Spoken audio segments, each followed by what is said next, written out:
The climate crisis is like a stampede. Imagine 1,000 wildebeests all running in the same direction. If you change just one cow, the rest will still be stampeding. Here is a report on the way things are. A glimpse of a more tumultuous future seemed on full display throughout July, a month packed with weather anomalies that exceeded any definition of normal. It brought deadly and historic rains to parts of India and Vermont, and raging wildfires that delivered dangerous air to parts of the United States and Canada, all the sort of calamities that researchers have long predicted as the planet heats up. Protracted heat waves that enveloped parts of North America and Europe during July would have been virtually impossible without the fingerprint of climate change, researchers found.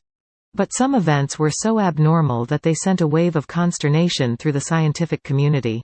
Antarctic sea ice is at a historically low level for this time of year, according to federal data. Sea surface temperatures across the North Atlantic have been off the charts, Europe's Copernicus Climate Change Service reported, noting that the figures set records for this time of year, by a very large margin. Water temperatures off the coast of South Florida rose to unfathomable levels in recent days, leading scientists to fear for the fate of the only living coral barrier reef in the continental United States. On the one hand, we knew these things were going to happen. These have been the predictions for a long time, said Claudia Tebaldi, a scientist at the Pacific Northwest National Laboratory. And yet, she said, this year, in particular, has seemed so extreme. The size of the anomalies is surprising.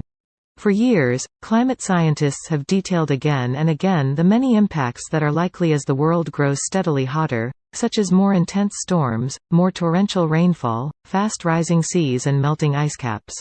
But they also have been unequivocal that with more warming comes the possibility of unforeseen consequences, of rapid changes, irreversible collapses and other feedback loops.